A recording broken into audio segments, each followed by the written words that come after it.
देखिए, कल हमने नेत्र के बारे में पढ़ा था। पहले समझ लेते हैं इसको क्या चीज़ें हैं। ये जो लिखी हुई है उस नेत्र से संबंधित अलग अलग अंग होते हैं, उन अंगों के बारे में हमने कुछ बातें लिखी है। वहाँ पे हमने 2 बिंदु लिख लिए थे, दृष्टिपटल और कॉर्निया। दृष्टिपटल और कॉर्निया के बारे में मैंने आप लोगों को समझा दिया था, और उसके आगे 4 बिंदु और हैं, उसके आगे और बिंदु हैं, उनको हम बताएंगे। लेकिन उसमें हम सबसे पहले देखते हैं कि नेत्र में एक पर्दा होता है, उसको हम परितारिका या आइरिस बोलते हैं। परितारिका और आइरिस बोलते हैं। यह एक कॉर्निया के पीछे अपारदर्शी पर्दा होता है। ये कॉर्निया के पीछे की तरफ वाली एक संरचना होती है, एक पर्दे जैसी होती है। ये इस पीछे, यह कॉर्निया के पीछे एक पर्दा होता है जिसके बीच में एक छिद्र रहता है। इसका रंग अधिकतर काला होता है, कि जो परितारिका या पर्दा होता है इसका रंग अधिकतर काला होता है, इसलिए हमारे नेत्र होते हैं वो काले रंग के दिखाई देते हैं। कई लोगों के नेत्र अंदर बिल्ली जैसी आंखों के होते हैं, अलग अलग भूरे भी होते हैं, वाइट कलर के से भी होते हैं, नीली भी आंखें होती है। उसका कारण यही होता है आइरिस या परितारिका का रंग अलग होना। इसका रंग जो काला होता है, अगर मान लो कोई कुछ थोड़ा बहुत नीला हुआ तो उसकी आंखें हमको नीली दिखाई देने लग जाती है।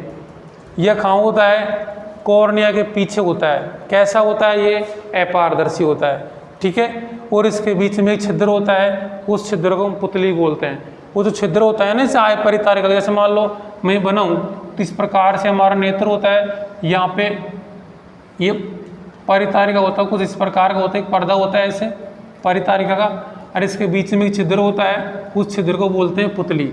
अब परितारिका क्या करता है? इस छिद्र में प्रवेश करने वाले प्रकाश को कंट्रोल करता है, किसके अंदर प्रवेश होने वाला प्रकाश, एक निश्चित प्रकाश अंदर प्रवेश करे। देखो फिर इसके बाद में अगला जो हमारा बिंदु है वो है पुतली। पुतली का काम क्या है कि परितारिका के बीच में, जो हमारा परितारिका था, परितारिका के बीच में बीच वाले छिद्र को, इस छिद्र की बात हो रही है, बीच वाले छिद्र को पुतली कहते हैं, जिसके अंदर से प्रकाश प्रवेश करता है। इस छिद्र को बोला जाएगा पुतली। परितारिका के संकोचन व शीतलन से पुतली का आकार घटता या बढ़ता है। जैसे मान लो ये परितारिका है, इसका आकार जैसे मैं यहाँ बनाऊँ, बड़ा सारा बना देते हैं।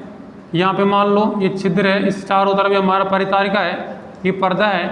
तो ये जो नेत्र के अंदर ये जो गोल गोल छिद्र होता है, इसके आकार को कम व ज़्यादा करने का कार्य कौन करता है? परितारिका करता है। और इस बीच वाले छिद्र को बोलते हैं पुतली, जिससे हमारे नेत्र के अंदर प्रकाश प्रवेश करता है।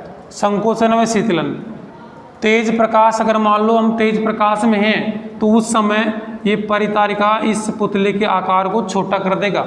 छोटा इसलिए करता है कि नेत्र के अंदर प्रवेश करने वाला प्रकाश कम, एक निश्चित मात्रा में प्रकाश प्रवेश करे, इसलिए इसका आकार छोटा होता है।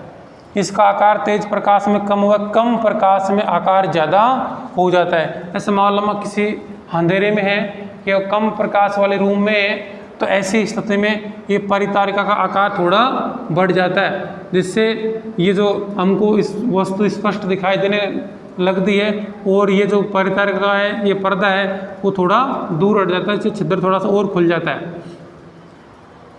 तो फिर इसके बाद में लिखा है इसका आकार तेज प्रकाश में कम व कम प्रकाश में ज़्यादा हो जाता है। इसी कारण जब हम तेज प्रकाश से कम प्रकाश में जाते हैं, जब हम तेज प्रकाश से कम प्रकाश में जाते हैं तो कुछ समय तक दिखाई कम देता है। हमने हमारे जीवन में एक एक्सपेरिमेंट करके अनुभव किया होगा कि हम अचानक से तेज प्रकाश से कम प्रकाश वाले रूम में जाते हैं तो कुछ समय के लिए, एक अल्प समय के लिए हमको वहाँ की वस्तु स्पष्ट नज़र नहीं आती है। उसका सबसे बड़ा कारण यही होता है क्योंकि जैसे हम मान लो तेज प्रकाश में थे, तो तेज प्रकाश में हमारा जो नेत्र है, उस नेत्र में जो परितारिका होता है वो पुतली का आकार छोटा करके रखता है।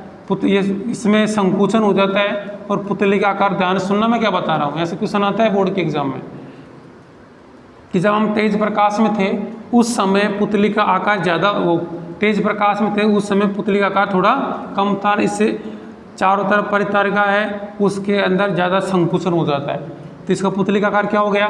छोटा हो गया। लेकिन जैसे ही इस पुतली का आकार तो छोटा ही है, लेकिन जैसे ही हम कम प्रकाश में आएंगे तो पुतली का आकार तो क्या होगा? छोटा ही होगा। तो ऐसी स्थिति में छोटा आकार होने की वजह से ठीक प्रकार से हमारे नेत्र में प्रकाश प्रवेश नहीं कर पाता है और हमको वस्तु स्पष्ट नजर नहीं आती है। लेकिन हम थोड़ी देर कम प्रकाश वाले रूम में बैठते हैं, जगह पर बैठते हैं, तो ये धीरे धीरे धीरे धीरे परितारिका या पर्दा पीछे की ओर हट जाता है और पुतली का आकार ज़्यादा हो जाता है। और जैसे पुतली का आकार ज़्यादा हो जाएगा तो हमको वस्तु स्पष्ट नजर आने लग जाएगी। तो ऐसे क्वेश्चन ऐसे बनेगा कि कारण सहित स्पष्ट करो कि तेज प्रकाश से कम प्रकाश में आते हैं तब हमें वस्तु स्पष्ट नजर नहीं आती है। कारण क्या है? तो कारण समझ में आ गया, क्योंकि जब हम तेज प्रकाश में रहते हैं उस समय पुतली का आकार छोटा होता है, जब तेज प्रकाश से हम कम प्रकाश में आते हैं तो पुतली का आकार तुरंत बड़ा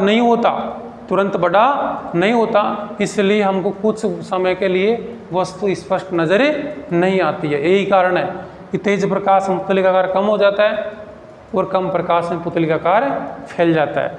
ठीक है, इसके बाद हम आगे वाले बिंदु की बात करेंगे नेत्र लेंस की। नेत्र लेंस में क्या होता है, मैंने पहले बताया था कि जो नेत्र के अंदर जो लेंस होता है वो उत्तल लेंस होता है। कैसा लेंस होता है, ध्यान रखना कि नेत्र में कौन सा लेंस होता है। कोई पूछे, कोई भी आगे कंपटीशन एग्जाम इस बात को पूछा जा सकता है कि आप लोगों को ध्यान में रहे कि नेत्र लेंस क्या होते हैं, उत्तल लेंस होते हैं। ये किसी कांच के या किसी फाइबर के कुछ के बने हुए नहीं होते, केवल ये एक मांसपेशियों का पारदर्शी पर्दा होता है जो हमारे नेत्र में उत्तल लेंस की तरह कार्य करता है। परितारिका के पीछे मांसपेशियों से बना एक पारदर्शी पर्दा होता है, उसे नेत्र लेंस कहते हैं। क्वेश्चन आएगा कि नेत्र लेंस किसे कहते हैं, कि परितारिका के पीछे मांसपेशियों से बना एक पारदर्शी पर्दा होता है, उसे नेत्र लेंस कहते हैं। यह कॉर्निया से अपवर्तित, सबसे पहले प्रकाश की किरण नेत्र के अंदर प्रवेश करेगी तो पहले कॉर्निया से अपवर्तित होगी, फिर कॉर्निया से अपवर्तित होकर आने वाली प्रकाश की किरणों को रेटिना पर फोकसित करता है। क्वेश्चन आ सकता है कि नेत्र लेंस का कार्य क्या है।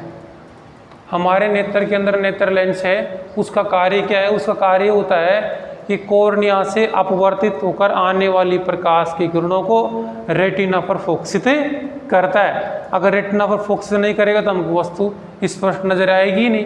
तो रेटिना पर फोकसित करने का काम कौन कर रहा है? प्रकाश की किरणों को नेत्र लेंस से। यह कॉर्निया से अपवर्तित होकर आने वाली प्रकाश की किरणों को रेटिना पर फोकसित करता है। रेटिना पर बनने वाला प्रतिबिंब उल्टा और वास्तविक होता है, लेकिन उल्टा और वास्तविक बनता है, लेकिन हमारा मस्तिष्क है वो उसको सीधा पड़ता है, इसलिए हमको वस्तु सीधी दिखाई देती है। ठीक है, ये नेत्र लेंस की बात होगी। इसके बाद में जलीय द्रव्य है। जलीय द्रव्य क्या है? ये कॉर्निया व नेत्र लेंस के बीच में बड़ा पारदर्शी पदार्थ होता है। हमारा जो नेत्र है उसमें कॉर्निया होता है और एक नेत्र लेंस होता है, उसके बीच में जो खाली जगह होती है ना, वो वायु नहीं होती वहाँ पे कौन भरा होता है? जलीय द्रव्य भरा होता है। तो जलीय द्रव्य भरा होता है जो कि आँख में उचित दाब बनाए रखता है। हमारे जो आँख है, अब मैंने बताया था कि जो नेत्र में होता है इस प्रकार से, तो यहाँ पे कॉर्निया थोड़ा ऊपर उठा हुआ ऐसे होता है। कॉर्निया ऊपर उठा हुआ क्यों होता है सर? ऐसा इसलिए होता है क्योंकि कौन भरा हो उसके अंदर? जलीय द्रव्य भरा हुआ है जो उचित दाब बनाए रखता है। दाब इसलिए बनाए रखता है क्योंकि प्रकाश की किरणें ठीक प्रकार से नेत्र में अपवर्तित होकर के प्रवेश करे। ठीक है, तो नेत्र की गोलाई को कौन बनाए रखता है? जलीय द्रव्य, जिससे नेत्र गोल बनी रहे। नेत्र किससे गोल बनी रहती है? जलीय द्रव्य की वजह से बनी रहती है। इस प्रकार से हमारे कितने बिंदु हुए? 4 बिंदु हो गए। 2 पहले पढ़ लिए थे, 4 कितने हुए? पूरे 6 बिंदु हुए। इसको नोट करो।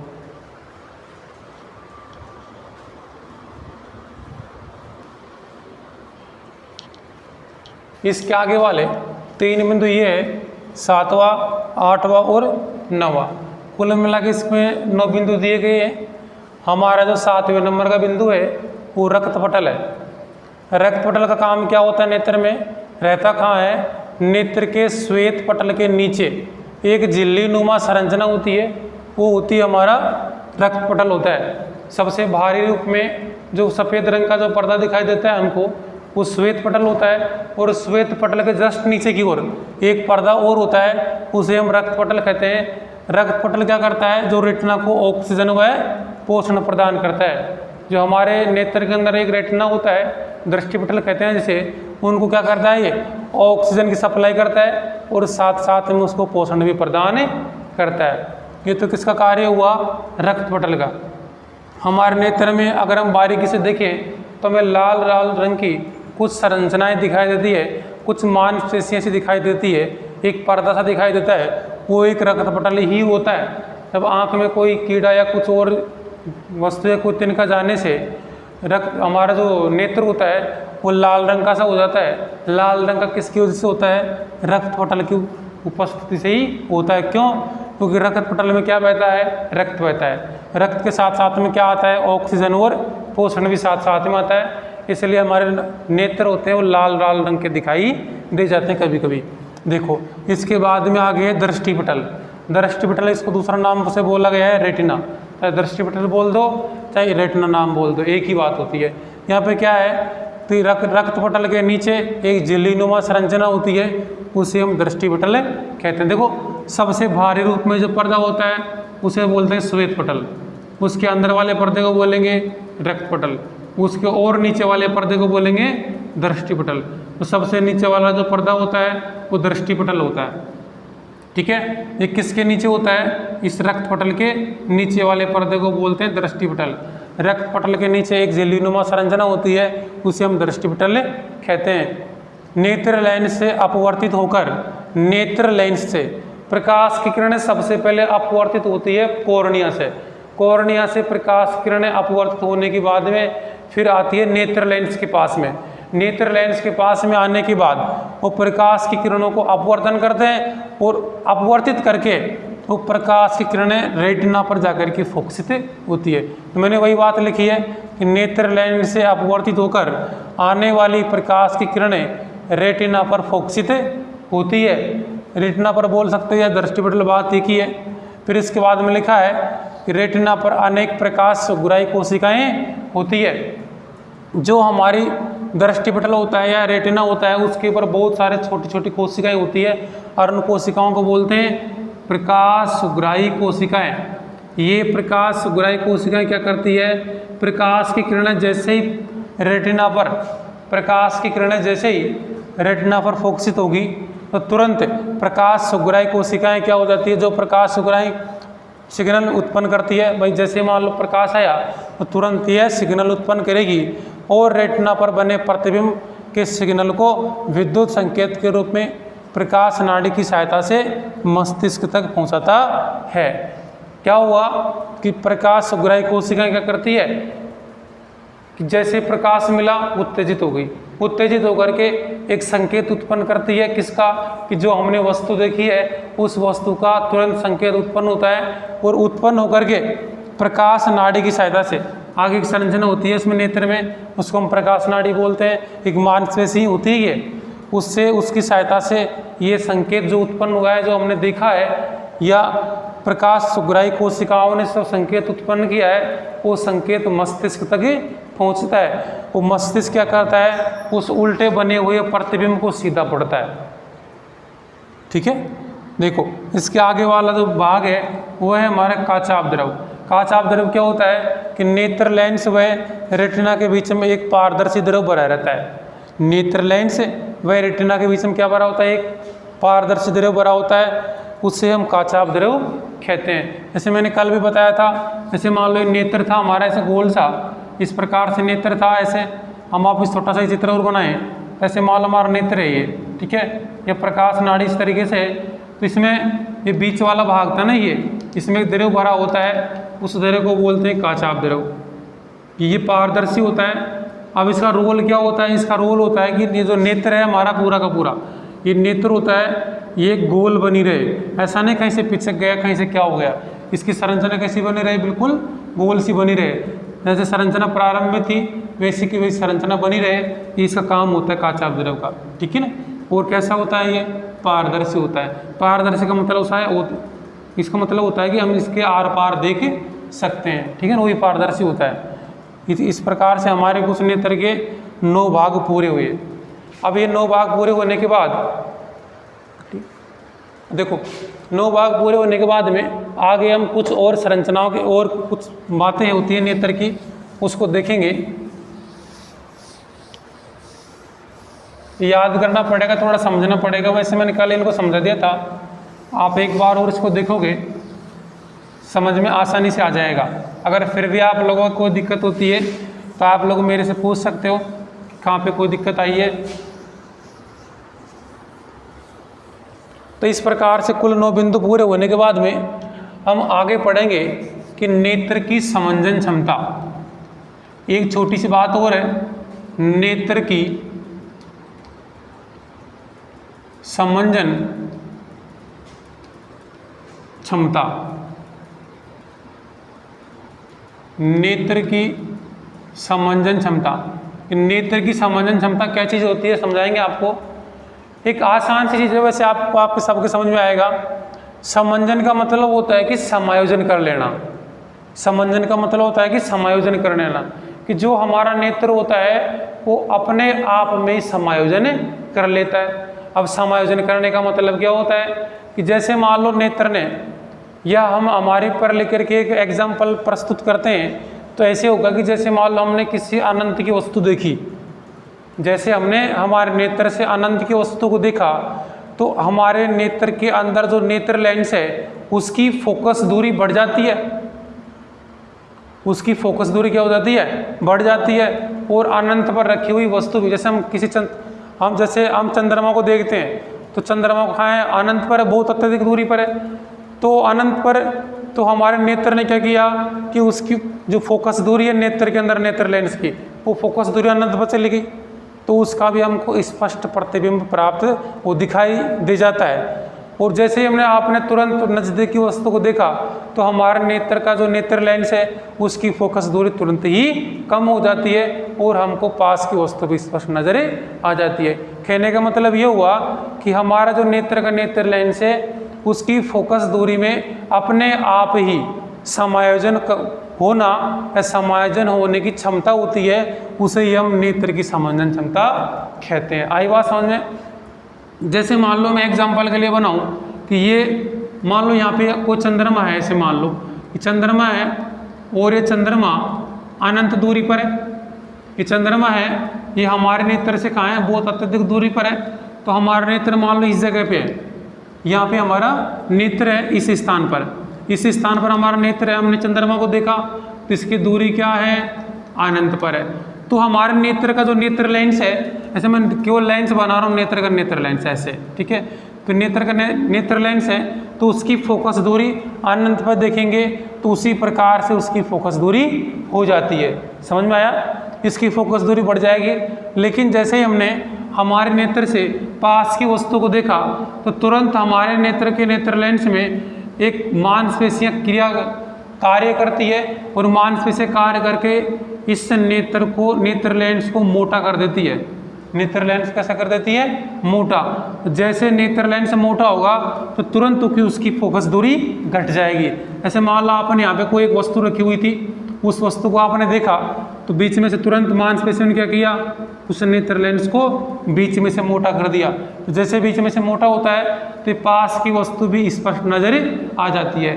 कहने का मतलब ये हुआ इसकी फोकस दूरी अपने आप ही कम हो जाती है।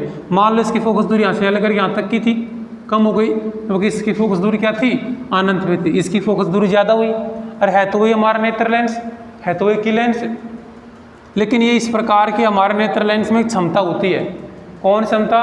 कि जैसे मान लो दूर के अनंत पर वस्तु को देखी तो उसकी फोकस दूरी अनंत हो गई। जैसे हमने पास की वस्तु देखी तो फोकस दूरी अपने आप ही कम हो गई। एक तनाव उत्पन्न हुआ नेत्र लेंस में, नेत्र लेंस बीच में से मोटा हुआ और तुरंत ही फोकस दूरी क्या हुई? घट गई। तो फोकस दूरी अपने आप बढ़ना और फोकस दूरी अपने आप ही घटना, वो क्या होगा? नेत्र की समंजन क्षमता। तो अब बात ये आती है कि हम इसको लिखे कैसे? हम इसको लिखेंगे नेत्र से जब हम अनंत की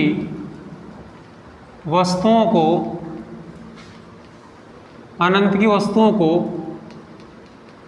देखते हैं, अनंत की वस्तुओं को देखते हैं, तो नेत्र लेंस की फोकस दूरी नेत्र लेंस की फोकस दूरी बढ़ जाती है और जैसे ही पास की वस्तु, पास का मतलब होता है नज़दीक की वस्तु, है ना। जैसे ही पास की वस्तु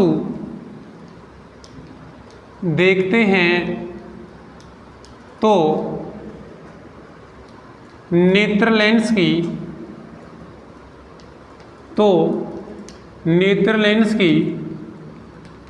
फोकस दूरी घट जाती है। नेत्र लेंस की फोकस दूरी घट जाती है तो इस नेत्र की क्षमता को ही समंजन क्षमता कहते हैं। इस नेत्र की क्षमता को ही समंजन क्षमता कहते हैं। ये बात आई समझ में कि अगर हम अनंत पर किसी रखी हुई वस्तु को देखेंगे तो हमारे नेत्र लेंस की फोकस दूरी बढ़ जाएगी अपने आप ही। जैसे हम नज़दीकी वस्तु को देखेंगे तो नेत्र लेंस की फोकस दूरी अपने आप ही घट जाएगी। तो नेत्र के द्वारा फोकस दूरी को बढ़ाना और नेत्र के द्वारा फोकस दूरी नेत्र लेंस की घटना, इस क्षमता को, इस नेत्र की जो क्षमता होती है उसे हम समंजन क्षमता कहते हैं। ठीक है। इसके बाद में चलो इसको लिखो।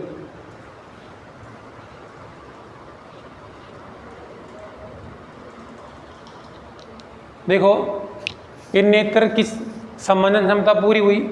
एक होता है दृष्टिपरास।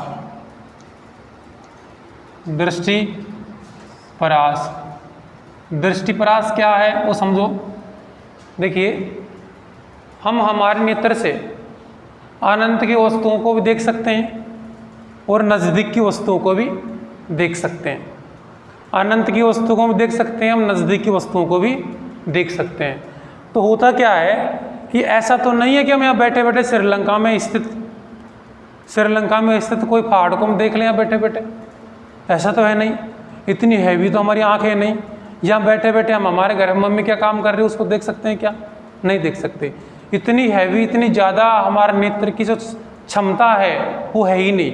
कुछ लिमिट तक, कुछ एक सीमा तक नेत्र की क्षमता होती है, उन्हीं वस्तुओं को हम देख सकते हैं। ठीक है। तो होता क्या है, जैसे मान लो कि हमारा नेत्र यहाँ पे है, इस स्थान पर हमारा नेत्र है, मैं नेत्र यहाँ बना रहा हूँ। ऐसे मान लो ये नेत्र इस प्रकार से यहाँ पे हमारा एक नेत्र है ऐसे, तो यहाँ पर हमारा नेत्र यहाँ उपस्थित है, ये प्रकाश नाड़ी बना दिया। ऐसे मान लो नेत्र है, यहाँ नेत्र लेंस ये बना दिया। ठीक है। ये नेत्र लेंस मैंने बनाया, ऐसे जुड़ा हुआ है। तो ये नेत्र लेंस आदमी का चित्र नहीं है ना, ये नेत्र लेंस वो नेत्र है। तो यहाँ पे इस नेत्र ने एक अधिकतम दूरी होगी, एक सीमित दूरी होगी जहाँ पर रखी वस्तुओं को ही देख सकता है वो। लेकिन अगर इससे आगे की अगर मान लो वस्तु को दिखाएं, इस नेत्र को, इस नेत्र युक्त आदमी को अगर हम इस सीमित दूरी पर रखी वस्तु से आगे की वस्तुओं को दिखाएं तो क्या नेत्र देख सकता है क्या? नहीं। अरे मान लो ये नेत्र है, ये मेरा नेत्र है, मैं यहाँ से कुछ दूरी तक वाले आदमियों को देख सकता हूँ, वस्तु को देख सकता हूँ। मेरे से हिसाब तू यहाँ से बैठा बैठा देख कि नीलकंठ महादेव मंदिर पे कितने आदमी काउंट करके बता कि मैं गिनती कर पाऊंगा? नहीं कर पाएंगे। क्यों नहीं कर पा रहे हैं? क्योंकि मेरे जो नेत्र है उसकी एक निश्चित क्षमता है, केवल मैं वहाँ तक की दूरी की वस्तुओं को ही देख सकता हूँ। और क्या होता है कि एक निकटतम बिंदु होता है, ये तो होता है दूरस्थ बिंदु। दूरस्थ बिंदु एक होता है निकटतम बिंदु। जैसे मान लो नेत्र है, वहाँ से एक ही ऐसा बिंदु होगा कि जिससे पास अगर हम वस्तु को लेकर के आएंगे तो हमारे नेत्र उस वस्तु को ठीक प्रकार से देख नहीं पाएगा। हम एक्सपेरिमेंट करके देख सकते हैं। जैसे मान लो चौक है, मैं चौक को धीरे धीरे पास में लाऊंगा तो बिल्कुल पास में लाऊंगा, मेरे को चौक दिखाई देगा स्पष्ट। मतलब एक निश्चित सीमा तक, एक निश्चित सीमा तक कुछ न कुछ दूरी होगी मेरे नेत्र से, वहाँ तक की दूरी पर ही इस चौक को मैं स्पष्ट तरीके से देख सकता हूँ। तो ये क्या होता है, ये जो बिंदु होता है निकटतम बिंदु, जहाँ तक वस्तु ये नेत्र इस बिंदु पर स्थित वस्तु को स्पष्ट देख सकता है, उस बिंदु को बोलते हैं निकटतम बिंदु। उस बिंदु को बोलते हैं निकटतम बिंदु। एक होता है दूरस्थ बिंदु, जहाँ तक की वस्तु नेत्र के द्वारा स्पष्ट तरीके से दिख जाती है। एक होता है निकटतम बिंदु, जहाँ तक की वस्तु इस नेत्र के द्वारा स्पष्ट दिखाई दे जाती है। उसे इस निकटतम बिंदु और दूरस्थ बिंदु के जो बीच की दूरी है, ये इनके जो बीच की दूरी है, ये जहाँ तक कि भाई इस बीच की दूरी है, इस बीच की दूरी में आप वस्तु कहीं पर भी रख दो, नेत्र देख पाएगा। चाहे यहाँ रखो, चाहे यहाँ रखो, चाहे यहाँ रखो, ये नेत्र ऐसा है कि आप कहीं भी रख दो, ये नेत्र अपने आप ही देख लेगा। आप यहाँ पे वस्तु रखेंगे तो क्या नेत्र देख पाएगा? क्या नहीं देख पाएगा। आप इस दूरस्थ बिंदु से यहाँ पे कोई वस्तु रख दोगे तो क्या नेत्र देख पाएगा? क्या नहीं। तो ये हुआ कि ये दृष्टिपरास है। यहाँ से लेकर के यहाँ तक की जो बीच की दूरी है, वहाँ तक रखी वस्तुओं को नेत्र स्पष्ट तरीके से देख पाता है। उस बीच की दूरी क्या बोलते हैं? दृष्टिपरास बोलते हैं। तो लिखेंगे कैसे? ऐसे लिखेंगे कि नेत्र के दूरस्थ बिंदु, नेत्र के, नेत्र से ऐसे ले लो, नेत्र से दूरस्थ बिंदु व निकटतम बिंदु व निकटतम बिंदु के बीच की दूरी, के बीच की दूरी जहाँ नेत्र वस्तुओं को, जहाँ नेत्र वस्तुओं को स्पष्ट तरीके से देख सकता है,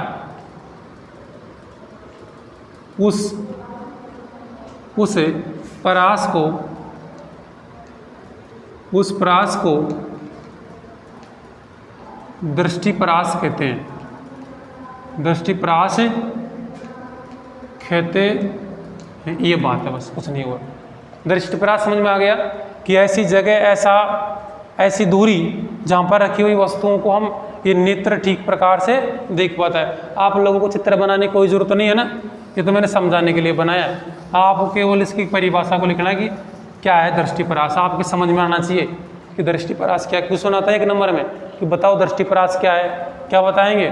नेत्र से दूरस्थ बिंदु व निकटतम बिंदु के बीच की दूरी, जहाँ नेत्र वस्तुओं को स्पष्ट तरीके से देख सकता है, उसे दृष्टिपरास कहते हैं। उस परास को दृष्टिपरास कहते हैं। सही है, ठीक है, लिख लो।